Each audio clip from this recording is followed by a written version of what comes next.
ambiente terapêutico, nesse caso, no seu caso, no ambiente musicoterapêutico, né? Onde a gente vai fazer as intervenções musicoterapêuticas.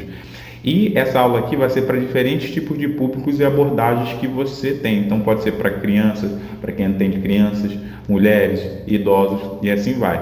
Mas a primeira coisa é você entender aquilo que você já sabe, né? Que você aprendeu na sua formação, que é o setting terapêutico. O setting terapêutico é mais do que apenas um espaço físico, tá? Ele é uma forma da pessoa compreender o ambiente que ele está. Então, o ambiente físico é estrutura, mobiliário, iluminação, acústica, isso tudo aqui que eu estou aqui dentro de um set terapêutico agora, tá? Os materiais disponíveis também fazem parte, então instrumentos, brinquedos, objetos sensoriais e o clima emocional e relacional. E isso aqui vocês não prestam atenção. Eu tenho certeza que vocês nunca prestaram atenção. Você pensa no ambiente físico, você pensa no material e nos materiais disponíveis que você vai deixar ali para o seu paciente, mas você não pensa no clima emocional e relacional. E é aqui que envolve o acolhimento, segurança e neutralidade. Eu tenho certeza que vocês nunca pararam para pensar nisso. Ah, Jeff, você está me julgando? Estou julgando. Estou julgando porque já aconteceu isso comigo e eu tenho visto uma boa parte dos musicoterapeutas fazendo a mesma coisa, pensando no ambiente físico, pensando nos materiais, mas não pensando no clima emocional e relacional. Tá? Esse setting terapêutico ele precisa andar com esses 3 parâmetros: ambiente físico bem estruturado, mobiliário, iluminação, acústica, materiais disponíveis, instrumentos, brinquedos e objetos sensoriais, e o terceiro que é o clima emocional e relacional. Você precisa se importar com acolhimento, segurança e neutralidade em relação ao seu setting terapêutico, porque um bom set terapêutico proporciona contenção, liberdade criativa, segurança emocional e funcionalidade, tá? Existe um script básico que eu vou deixar aqui nessa aula, aqui na descrição dessa aula, para você poder seguir, tá bom? Passo a passo para o musicoterapeuta montar o espaço antes das sessões. Antes da montagem, verifica a faixa etária, mobilidade, nível de cognição e possíveis demandas sensoriais do público. A cada sessão, né, às vezes eu mudo de unidade e tudo mais, eu mudo. Então tem ambiente que é com mais espaço, então eu preciso evidenciar ali um mínimo de materiais, porque se a criança ficar visualizando muito estímulo, ela vai ficar indo para lá e para cá, para lá e para cá, para lá e para cá, e fica distante para me visualizar, né? Então, antes da montagem, pensa na estrutura, planeja o foco. O foco é o quê? Expressão ativa, criação, improviso? Beleza, então eu vou tratar meu set de uma maneira. Se é uma escuta receptiva, por exemplo, para relaxamento, memória musical, escuta dirigida, você precisa usar seu set de uma forma adequada para esse foco, tá? Então vamos lá. Roteiro. Primeira coisa, independente do público que você vai atender, se eu for atender crianças, eu gosto de espaço amplo no chão, sem quinas, sem almofadas e tapetes. Assim, pode ser que você possa pensar assim, poxa, mas eu vou ter que pensar no chão? Sim, para criança, pensa no espaço amplo no chão, tá? Sem quinas, não usa muita, tenta um espaço amplo, né? Sem quinas, parede, chão e teto, só isso, tá? Usa bastante almofadas e tapetes laváveis, porque a criança às vezes, muitas das vezes, até criar uma rotina, um ritual de iniciação, de vínculo, ela pode pisar com sapato, então usa tapetes laváveis, tá? Para quem atende mulheres adultas, principalmente, tá? Usa cadeiras confortáveis, tá? Espaço acolhedor e discreto, sem muita informação, tá? A mulher ela precisa se sentir confortável. E para vocês, musicoterapeutas mulheres, vocês vão entender muito melhor do que eu esse ponto, tá ok? Para quem trabalha com idosos, usem cadeiras com encosto. Então, apoio para os pés e uma boa iluminação, tá? Por conta de, às vezes, um prejuízo ali na visão, tá? Outro ponto, divida os espaços em zonas. Que tipo de zonas existem? Eu tenho certeza que vocês não aprenderam isso na formação de vocês. Zona ativa, zona receptiva e zona de transição. O que é uma zona ativa? É uma zona com instrumentos acessíveis, como tambor, teclado, violão e pandeiros. O seu set, você consegue determinar isso, se é uma zona ativa? Tem instrumentos acessíveis para ele poder chegar ali e tocou. Chegou ali e tocou, tem que tirar do armário. Existe a outra zona, a zona receptiva. O que é uma zona receptiva? Uma zona com almofadas, luz mais suave, sinos sonoros, pau de chuva, música ambiente. O paciente já chega, já tem algo sonoro acontecendo, né? E zona de transição, que serve para acolhida e encerramento, como cadeira para o terapeuta, armário, onis para guardar os instrumentos, material de higiene, tá? Essa é a zona de transição. Por exemplo, vou mostrar na prática. A zona ativa é onde tem os instrumentos acessíveis. O paciente chega, ele vê o teclado ali, pum, toca. Tá acessível para ele, eu não preciso tirar de uma caixa, tirar de uma capa. Uma zona receptiva com almofada, luz mais suave e tal. Eu chego com o paciente entra e ele está muito, não está em crise, mas está muito irritado, está estressado. Eu não vou sair tocando com ele. Eu vou fazer o seguinte, eu vou usar essa zona receptiva, vou usar uma almofada, talvez eu boto ele para deitar, boto ele para sentar, deixo uma luz mais suave, deixo ali alguns instrumentos por perto, mas não são instrumentos tão acessíveis. Os sinos sonoros eu preciso deslocar ele, o pau de chuva eu preciso me movimentar, não é como se fosse um teclado, chegar ali e tocar, né? E deixo talvez umas frequências, para quem trabalha com vibroacústica, umas frequências para você poder mexer com o ambiente, tá ok? Zona de transição, muitas das vezes eu posso fazer o paciente, chegou na sala, vai tirar o sapato, ou vai tirar, sei lá, a meia, para ir para o tapete. Se for uma criança, eu boto ele sentado numa cadeirinha. Isso aqui é uma zona de transição. Estou fazendo um acolhimento ali com ele. Ou eu posso fazer o seguinte, eu posso, na hora de ir embora, tem que colocar o sapato, bota ele sentado na cadeirinha de novo, eu sento, ele senta e a gente vai embora. Então, esses aqui são os seus tipos de zonas. Eu tenho certeza que vocês não aprenderam isso na universidade, nem sendo bacharel nem pós-graduação, tenho certeza. Mas se você já estudou, já sabia disso, você vai comentar aqui, ó, já sabia, já, você está falando demais, beleza. Instrumentos à vista e acessíveis, né? O que é isso? Instrumentos à vista e acessíveis. É você deixar os instrumentos acessíveis para as crianças, para os adultos ou para os idosos, né?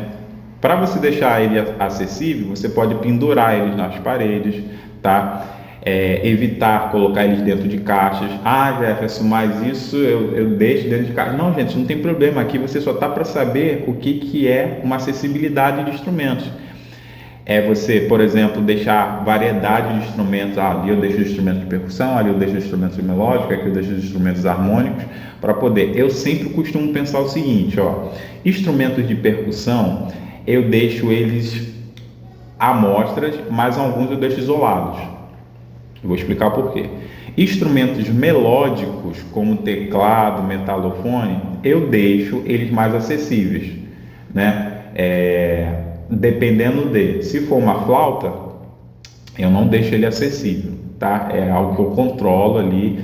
Instrumentos harmônicos, por exemplo, violão, sanfona, até mesmo às vezes o teclado, dependendo da posição que você deixa, eu não deixo tão acessível, porque o violão eu posso tocar, iniciar, o ukulele eu posso fazer iniciação também, a sanfona, para depois ele ter acesso. Porque se eu deixo muito acessível, pode jogar, pode cair, se for criança, tá? Se for um adulto é mais tranquilo para poder se trabalhar, tá? E outra coisa, um outro ponto, cuidado com os estímulos que você coloca na sua sala. Por exemplo, evite excesso de cores, sons, isso independente do paciente, tá? Muito estímulo não controlado vai dar ruim, tá? Então, um ambiente muito poluído pode desorganizar, pode, principalmente crianças e idosos com sensibilidade, pode causar algum dano.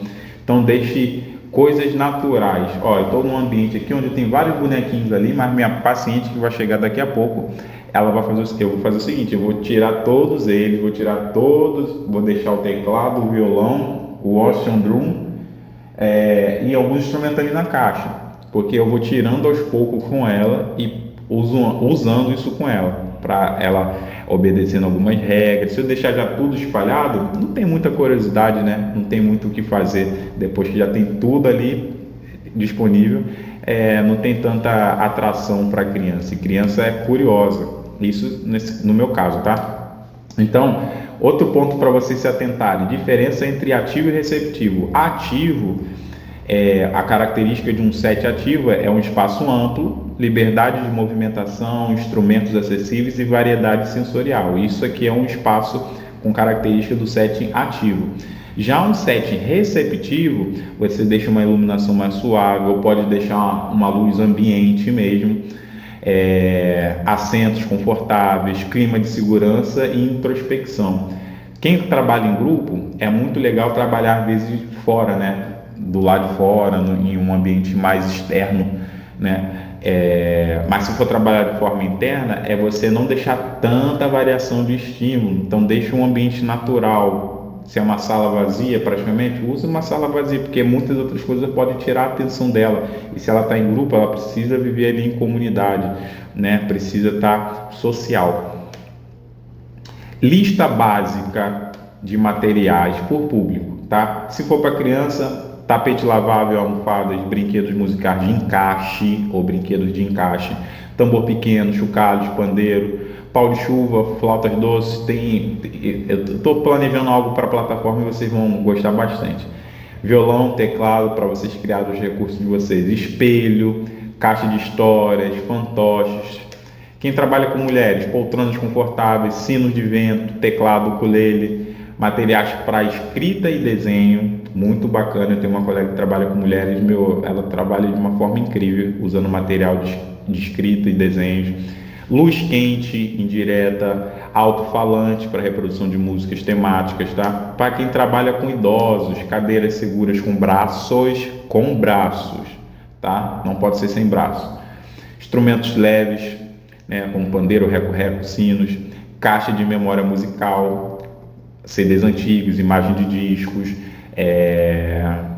encarte, revistas, jornais antigos, violão, teclado para o terapeuta, né, para você conduzir, e materiais de toque suave, por exemplo, tecido, bolas sensoriais. É muito importante para quem trabalha com esse público de idosos. Dicas de conduta para você, musicoterapeuta: nunca nessa vida você vai chegar em cima da hora ou atrasado. Nunca, gente, nunca. Não faça isso. Uma vez uma musicoterapeuta me procurou e falou: Jefferson, a conduta dos pais, eles me trataram mal, eles gritaram comigo porque eu cheguei atrasado. Aí eu, caramba, não, isso não pode acontecer, os pais não podem te tratar dessa maneira. Mas me conta, você chegou atrasado quantas vezes? Não, eu chego de vez em quando. Quantas vezes? Eram mais de 4 vezes. Falei assim, desculpa te dizer isso, mas você está errado. Eu entendo totalmente. Os pais já lidam com uma situação atípica, onde a sociedade não está preparada para o filho dele, e o terapeuta, onde ele deposita toda a confiança, chega atrasado. Eles extrapolaram sim gritar com você, mas isso não justifica, tá, gente?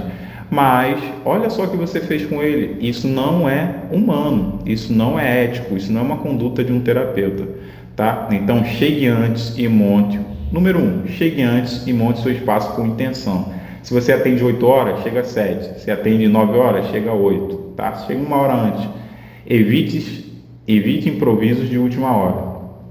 Seja flexível, pode ser que você arrume tudo e tal, não sai daquele jeito. Seja flexível, trabalhe, leve isso para sua terapia, tá? Organize higiene sempre, evite barreiras físicas, tá? Então deixa o corpo livremente circular, deixa o seu paciente de forma ampla no seu ambiente ali e crie um ritual de entrada e saída para o paciente, tá? Seja ele idoso, seja ele adulto e principalmente criança, tá? Então, gente, essa aula aqui foi para demonstrar para vocês que vocês já sabem montar um set terapêutico, mas eu acredito que essa aula aqui falou muito com vocês e vai fazer muita diferença no jeito que vocês vão montar seu set terapêutico. Vocês vão saber já o que é zona tal, zona para isso, zona ativa, receptiva, de transição, e vai tratar da melhor maneira, porque eu não quero vocês sendo profissionais qualquer, eu quero que vocês sejam profissionais de excelência. Se você gostou, estou dizendo para você que não gostou dessa aula, se você assistiu até o fim aqui e gostou, você vai comentar aqui nessa aula e vai deixar um comentário mais lindo possível.